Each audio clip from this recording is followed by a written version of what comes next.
me get started. So, welcome to the Twotouchpod with me, your host E3, and my co-host Kashai. Thanks for guys for tuning in. Thanks for the love and support of the NGB Motion? More Motion More UK. Motion episode. Thanks every guys for subscribing, following, liking. Yeah. And we're just trying to be more consistent now. So yeah, this is another episode, and yeah, let's just get into it. Yeah, and before anything, in fact, obviously, once again, thank you for the support. But obviously, did a little bit of analytical research, and 85% of people haven't subscribed from the videos that we've obviously posted on our page. So please, before anything else, please do like, subscribe, share with your people, and more content coming. But now to introduce our new guest, a good friend of mine, footballer, TikToker, man of many trades, Mr. Junior. Nice to meet you, bro. Thanks for coming on. No, thanks for having me, man. Sick, No worries. proper, man. What you guys are doing, I rate it still. Thank you very much, man. But yeah, we'll get right into it. So, just obviously for you, explain your journey into football as we always do with our guests, Yeah. and then we'll obviously get into other stuff from there. So yeah. My journey's not like everyone else's. Like, you know how everyone's like, oh, I was signed when I was younger, or I was a baller when I was younger. Like, you see me, yeah, I was starting ball, I was dead. Like, if you man, you know me from time, like, I was just dead. Like, even starting football, where did I start? I started like 7 years old. I remember going to Sunday league, like a Sunday league team. And we know Africans there, they're like, oh, my son's striker. Yeah. I go first game, put me up front. Man's marking the centre back. I'm playing up, I'm marking the centre back. So then from there, they put me at the back. Man just starts chasing the ball, kicking out. That's how I learned how to play football. Literally, like just like some attack dog, fam. Just playing like that. So obviously, through learning to play football like that, kind of miss out. Like, you don't really learn things like technically. Do you know what I mean? Like, I learned to check my shoulder at like 16. Damn. Yeah, it's mad, isn't it? So yeah, through that, and then I went Brentford when I was like 7. Okay. Went on trial. I remember on trial. This was the first time in like a pro environment, innit? I got there. I remember some black guy just ripping me, bro. That's the first time someone did stepovers on me, fam. I still remember it till today, fam. The guy was doing me dirty. And then I remember I got home. Like, it was just all normal. My dad was even telling me I done calm and everything. And these times, there wasn't that message. You don't get message. You get letters. Yeah. So I remember, like, it was on the Saturday. So the week after the Saturday, I got home. I see a letter just face down with the Brentford sign. Like, unfortunately, we're not taking your son, bloody blood. I was like, calm. But them times, I didn't really know what football was really. You're 7, you're young, innit? Yeah. And after that, really, I just wasn't playing football. I was just playing school football. I went in goal for a bit. Like, because I couldn't get into my school football team, innit? And the only way I could get in, because they had no keeper. So I went in goal. I remember, I even got subbed off as a keeper, imagine. We played Woolworth, played in goal. Yeah. Could see like 8 goals. Then man took Took me off, yeah. And then when... Who did he replace you with? Because they must have had like what? Bro, I don't even know, but I just remember getting... So that man had enough of me, bro. Yeah. But then football started blossoming for me like at 16, really. Like, do you guys know Mass Elite? Yeah. So I went Mass Elite, and then they were like, you have all the attributes, like you're aggressive, athletic. You have all the attributes to make it pro. It's just technically, you're just awful, basically, literally. Yeah. So then that like woke me up, basically. I was like, if I can get good technically, I can actually go far in football. So man used to just grind. Like, man would get home from school, would be dark. Like winter time, it would be dark. No pitches available, parks closed. I'll climb over, train by myself, no lights. Just put cones down, just dribbling, we're literally working, grinding. I went to a couple, like 6 clubs that year, you know, that on trial, yeah. But it was the same story. Like, what club was my first trial? I think I went Bury. Okay, Bury, yeah. I remember that one, yeah. Before they shut down, I went Bury. Bury was all right. We played some non-league team. We beat them like 10-0, but the club was just going through stuff at the time, and then they ended up shutting down, innit? Yeah. We didn't go back. And then I went Morecambe. Done well the first game. Then second game, I done all right, but there was another right back that was better, innit? And it's funny because my next trial, I went Wimbledon. That same guy that they liked over there, I don't know why he didn't. I don't know if he got offered, but I don't know why he didn't stay at Morecambe. Yeah. I find him at Wimbledon. I'm like, bro, like let me shine, bro. Every club I'm going to, you wanna be there, innit? So I go Wimbledon. Wimbledon, same thing. They like him over me. Then I remember, so I had Wimbledon on a Saturday, and I went Chesterfield the next day. So I didn't even sleep in the bed between two trials. So I played Wimbledon. Then man told me they're not signing me. Calm. Go on the coach. Go up to Chesterfield. Play straight in the morning.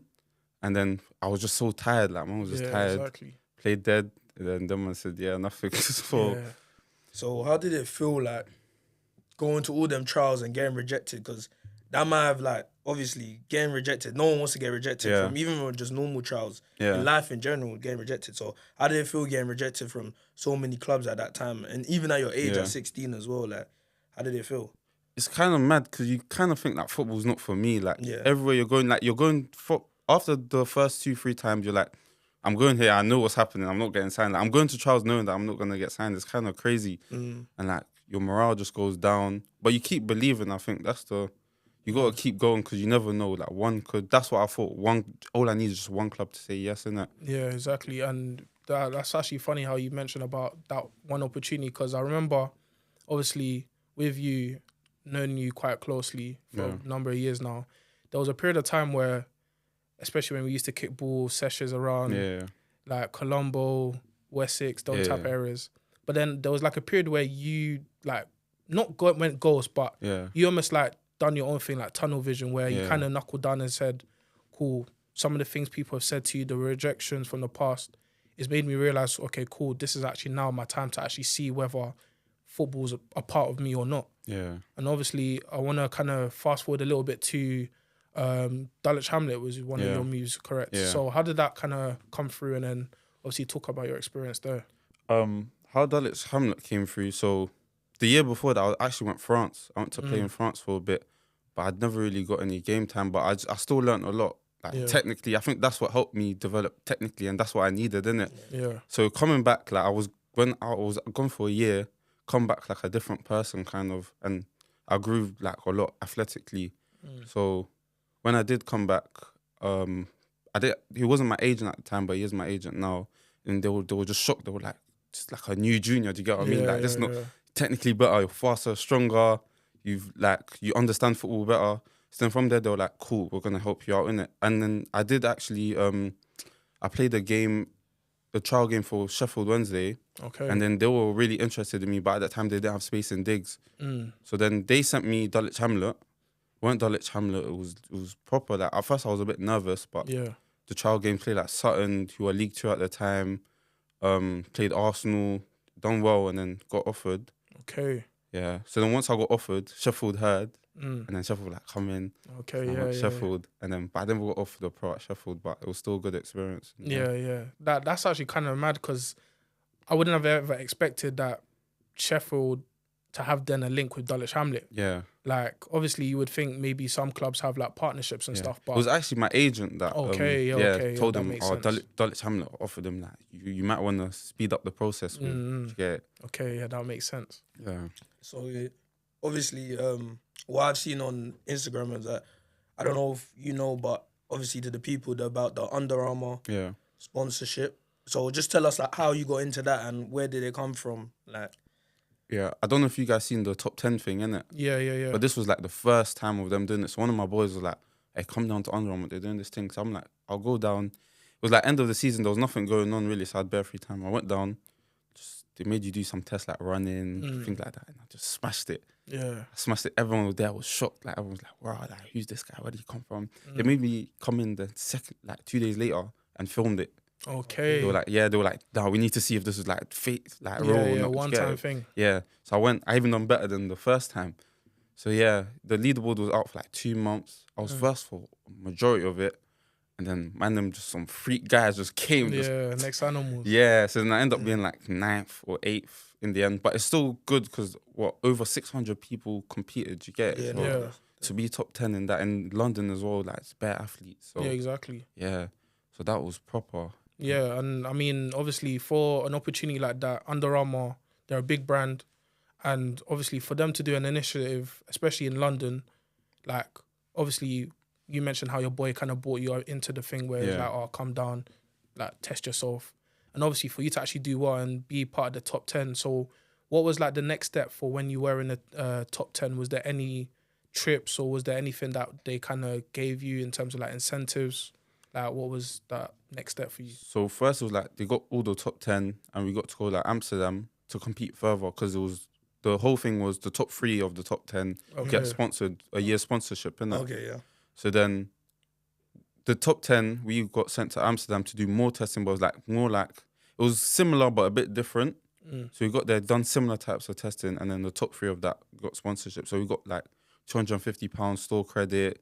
Like they proper nice us still. Yeah. Bare clothes and everything. Yeah, it was proper. Yeah, that's crazy to be fair. Like, Yeah. again, for you to actually be part of that group, you know, be documented on the brand's Instagram and social media, obviously it's a big deal for anyone. And obviously in your case, like, you know, only positivity. Yeah, so how was it working with like the media stuff, like doing the takes, the recording? Just how was that process about? If you could just expand on that. It was more natural, to be fair. Like they just let us be us and just put cameras there really and just doing what we needed to do. But apart from that, it was proper enjoyable. Like met bare new people and that, and then Yeah, definitely. So obviously, kind of sticking towards that kind of Under Armour side of things, you kind of went into a different field within the brand itself, the modeling side of it. Yeah. So obviously, how would, you know, initially, how did you get that kind of opportunity? And then kind of talk to us about some experiences that you've obviously had while you've had, you know, shoots.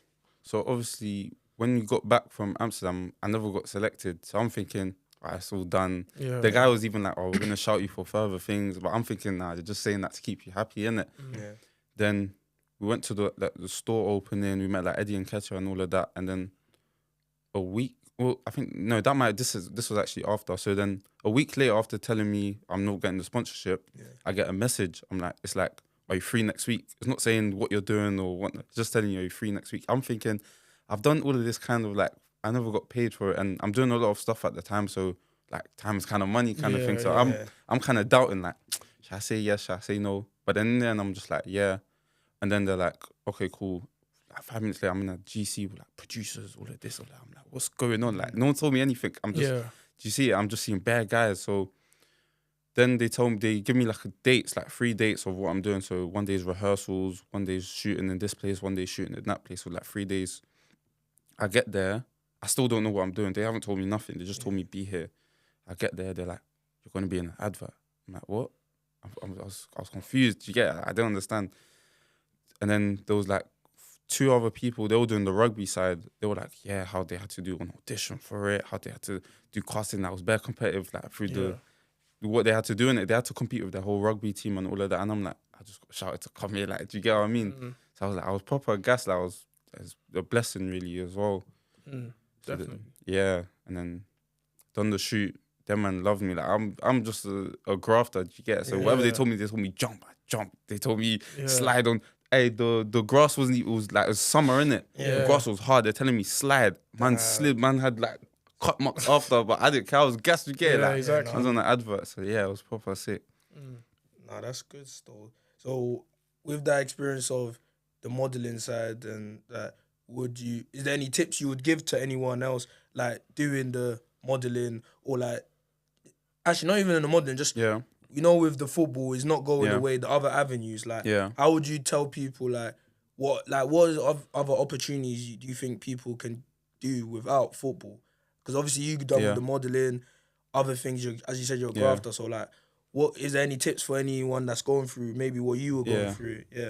I'd say if you're good at something, like whatever you feel like you have a talent in, just try to do something with it. Don't shut it down. Because see me, you would never think like I used to have a hair business. I used to fix PS5s, PS4, sorry.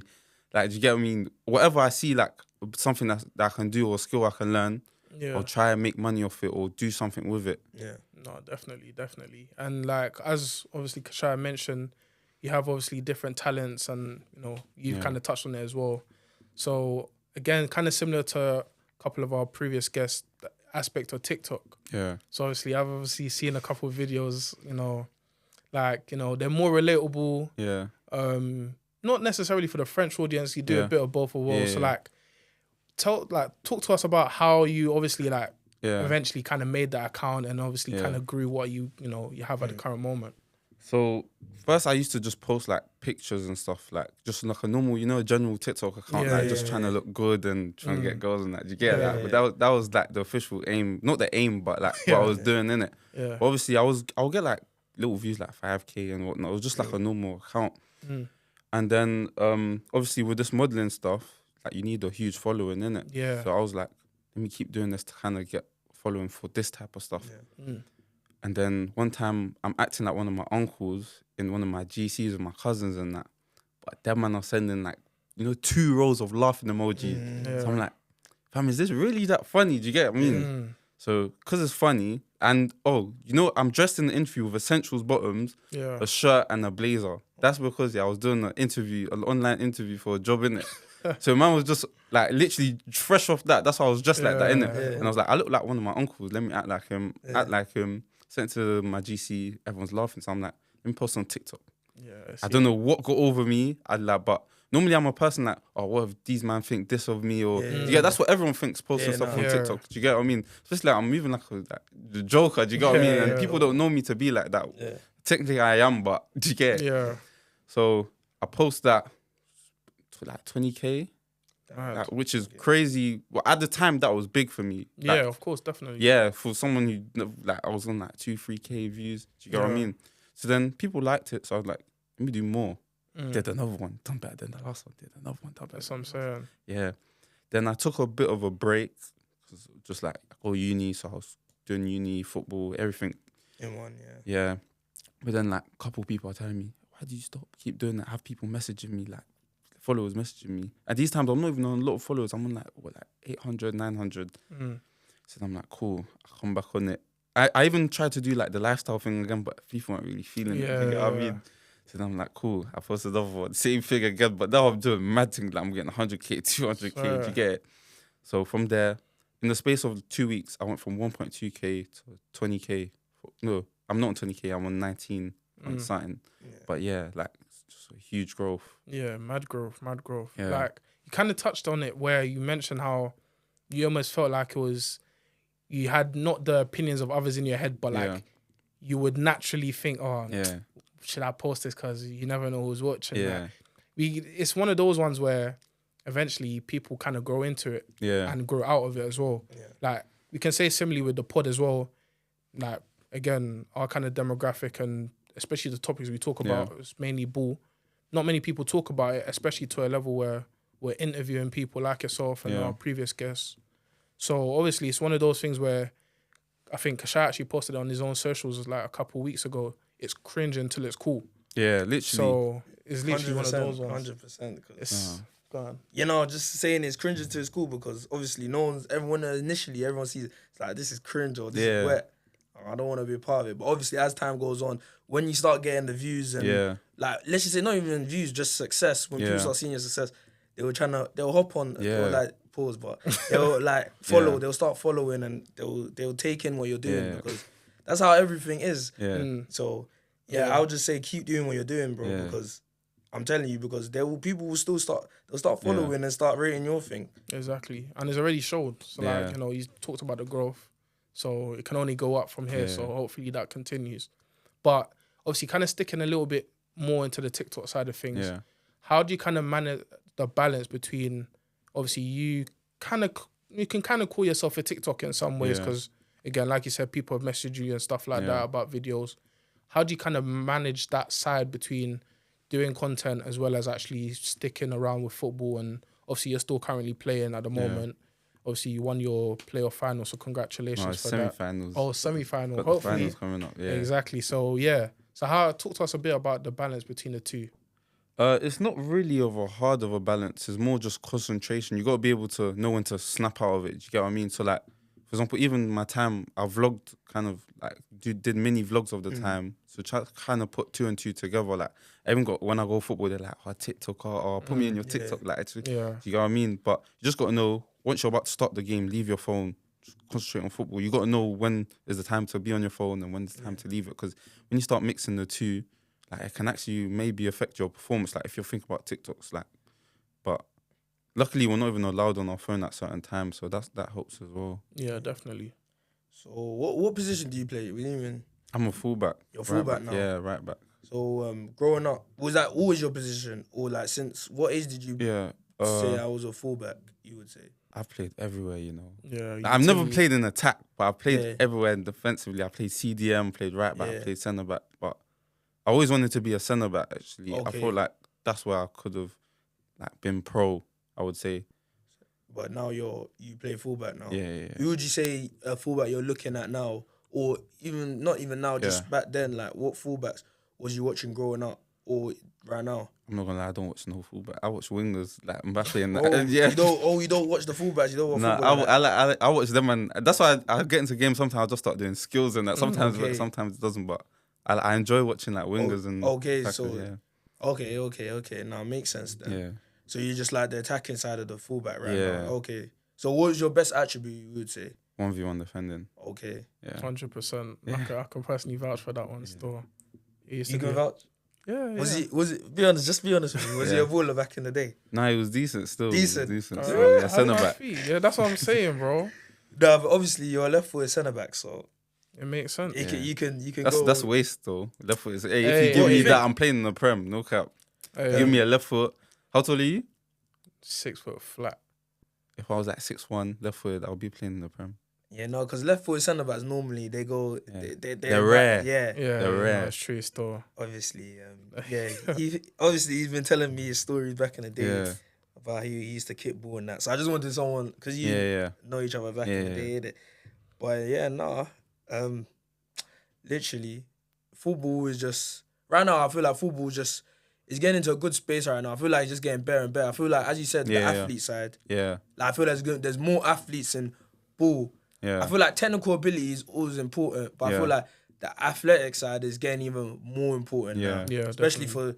for defenders. No, now. but technically, I feel like that's what you need. Like you Yeah, can be technical and not athletic and still have a career in football. But if you're an True. athlete with no technical ability, you won't go nowhere, in my opinion. Yeah, but I feel like that's what they say. I think about like, but in my opinion, I feel like 16.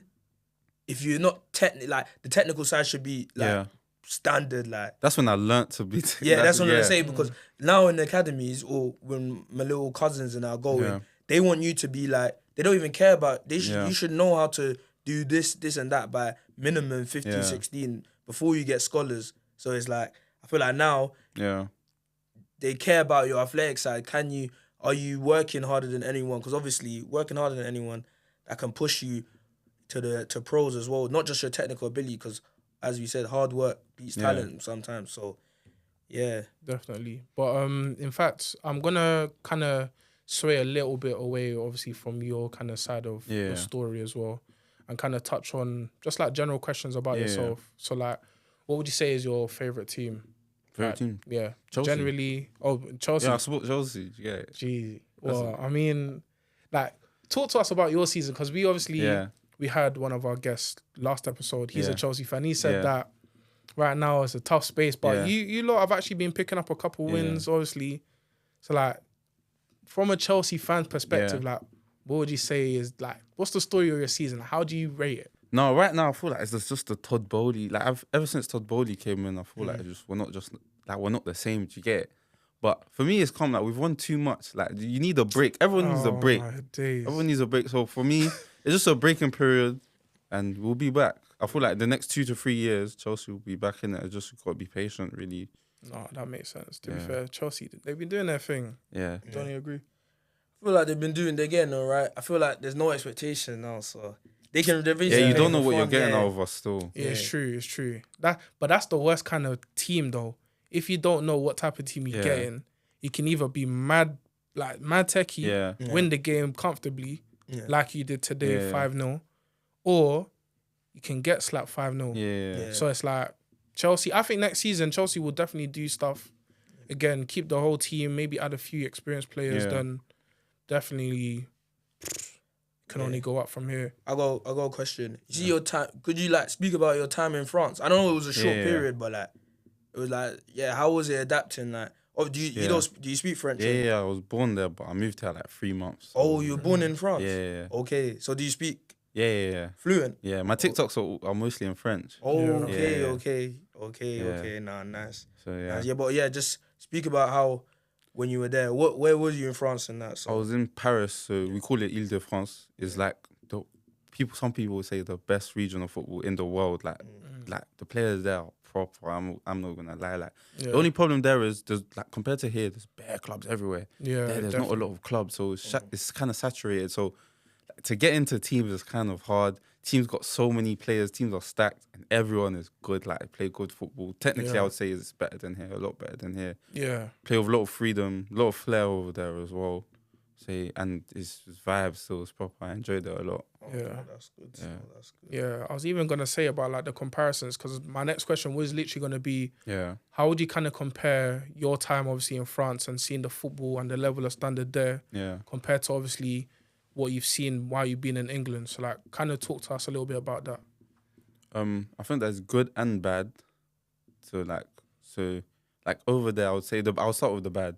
So over there, I would say like players are like not really respectful to like managers and stuff. Like I've seen a mad thing, bro. Yeah. Like I've seen a guy not start and threaten the manager.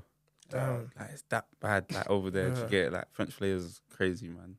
Like even you know how here we got like you can have guys that don't play and that. Yeah. There, everyone has to play, otherwise that manager's done, bro. Yeah, exactly. Yeah, because obviously there is like there's not a lot of white people that play football as well. You know, you know how black teams are as well. Like, So imagine, but every team in the league is like, literally black and Arab and that. So but the good side of it, I would say, everyone's very good technically. Like everyone, from people that don't start to people that are starting. So there's a lot to learn. I didn't really play much games over there. I played like probably like 7 games until like in terms of league games, but I learned more than 7 games worth of football. And I was young at the time. I was 19. Yeah. So it was a proper good experience. And I would say the reason why everyone is good technically over there, because here, like, no one plays out no more. No one's on pitches. Yeah, it's not like that before still. But it's not, I wouldn't say it's our fault, because here, all the pitches you have to play for, like, like, lockdown times, or even before that, we have to climb over gates to play football. Do you know what I mean? Here for free, or you have to, there's only like one free pitch, and then, like, you know, things like Wessex and that, bro. You go fireworks are getting lit at you mid-game, bro. It's mad. So I would say over there, all the pitches are free. So if no one's on it, you go, you play. Like, you can play football every day. Everyone's out as well. So I would say when it's like that, you're playing in the street, you're learning like that through just playing. So obviously everyone there is going to be better technically from just that. Yeah. Literally, you mentioned just there, like, the street baller mentality. Yeah. And that's the one thing I can probably say, like, just seeing, especially even in the professional game, like, French players, they play with so much freedom. Obviously, you see the likes of Mbappe. Yeah. Obviously, in the past, you have players like Ribéry, Zidane. Like, you see that kind of street mentality. And, like, obviously, with, like, London and England, obviously, as a country, we obviously have certain players like that kind of fit that mold. You know, you got your Phil Foden, your Jay Sancho. But obviously, compared to France, it's a whole different story. So it's crazy. So I'm guessing you're back in France for the Euros, or are you gonna support England? No, I'm not supporting England. I have no reason to support England. No, that's true. Bro, you live it's here. true, but you're a resident, though. Yeah, no, I live here. Like, obviously, I want England to do good. But then if England were to play France, you know who I'm picking, innit? Yeah, no, that makes sense. Yeah. But yeah, let me even ask you, Kishra, who you backing for the Euros? England, of course, man. Cool. England. Who else are you gonna support? Bro, the other teams, obviously you got Van Dijk with Netherlands. Yeah. You got obviously we got a couple, because I support Liverpool, innit? Yeah. Got a couple Dutch guys, Gakpo, Gravenberch, Van Dijk. So yeah, even Ronaldo, obviously ex-Liverpool. Yeah, so it's either for me England or Netherlands. Yeah. So, and you? I can't lie. You know what it is? I'm gonna take the unpopular opinion. Yeah. I'm probably either gonna go Germany. Yeah. No, in fact, Germany, yeah. Because do you know why? I say this because, one, Germany have bare revenge on their team. Like, they need players. They got good players, though. That's what I'm saying. Man. They've got Kimmich. Havertz has kind of resurrected his kind of career in some cases. Musiala works. They got players, that's what I'm trying to say. This team is... It's more stacked than we think, because they still... Yeah, but they don't have a striker. Cool. don't have a Havertz striker. can play up front. He though. Yeah, could. but he's not winning you the Euros. You never know. I think they're gonna be a dark horse, you know. That's what I'm 'cause their saying. team, if you actually look on paper at their team's nuts. Yeah, nah. Bro. Even Tony Kroos, he's coming back Yeah. out of retirement. Yeah. So That's what I'm saying. Like I said, they're a team with revenge ready. Because if you look at their team, they've got Neuer probably in goal. Yeah. You've got Rudiger. You probably got Schlotterbeck. Hummels is Hummels is even making. That's what I'm saying. Hey, you looking good as well. So like I said, Yeah. obviously it's gonna be a very, very exciting, eventful Euros.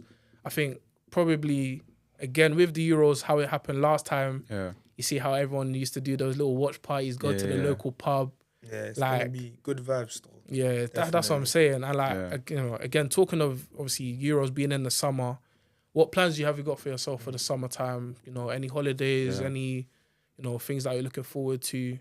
I haven't really got myself really a holiday because like France, I'm going France, but France Yeah. isn't really a holiday. Yeah, to me. yeah. But yeah, so I'm more just trying to lock in and have a good pre-season. I feel like my focus more is on football coming to this year Most definitely. and trying to do better than this year. Yeah.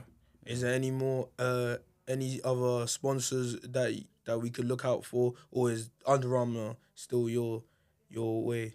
So actually, I'm in an advert coming up for the Euros with Under Armour. Okay. I have two. Like I'm involved in the next two Under Armour campaigns. So yeah, but I want to kind of get out to work with more brands. But with all that I'm doing, I need just the time to sit down and take the pictures for my profile and whatnot. I haven't even done all of that yet. Yeah. Okay. I've got 3 jobs without doing all of this, so Yeah. I need to do this, and then that's when I'll find an agent and do things like that. But it shouldn't be too difficult for me with Yeah, my definitely CV. not. So like kind of as you mentioned, like you've picked up different jobs based off obviously what you've done so far. So like in terms of your not like long term goals, but where do you in the next couple of years, hopefully when maybe you're kind of obviously still getting more jobs and stuff like that, where do you kind of see yourself in terms of outside of the football side of things, like going into obviously potentially the social media type of thing? So where do you see yourself in maybe the next couple of years? Social media, I'm not really doing it to blow, I'll just do it because I enjoy it. Yeah, really. okay. Like, I'm just started getting paid, but it's not the greatest amount. But I'm not really doing it for that anyways. I really don't care about it because I just enjoy it. But more, I'm at uni. I want to actually use my degree, so something to do with accounting. But I still want to be playing football non-league as well. Okay. And like I feel like that's a good basis to my life because non-league, like you can earn a lot of money in non-league, definitely. and someone with a good job and a good non-league club, they're earning more than pros. Yeah, And I don't feel a lot of people know that. So it's true. I feel like because that's a possibility for me, I want to that's my kind of goal. No, it definitely makes sense. Yeah, so we'll just put your Instagram and that in the link below and that. But it's been great speaking to you. Yeah. Yeah, Thank you Nice very speaking much. to you guys as well. It's course, been good man. to get a knowledge of the different ways of how you've moved. Just because ball didn't work out, Yeah. there's other avenues and that. So Yeah. it was a good talk. And yeah, people just keep subscribing. We're gonna be more consistent. And yeah, E3 can sign us out, bro. Yeah, so once again, as Kasai's mentioned, obviously thank you for Junior for pulling in. And again, once again, like, subscribe, share to your people. Yeah. And yeah, like we said, more videos, more episodes. And look out for what we've got planned for the summer. Definitely going to Definitely, do yeah. stuff for Euros. Hopefully maybe something live. Definitely. And obviously we can get yourself, Junior, obviously our people, Shai's people, probably do a watch along and get things rolling for summer. So yeah, thank you very much. And yeah, Twotouchpod. Thank you, guys. Proper. Yeah, perfect. Appreciate it, bro. Nah, it's proper.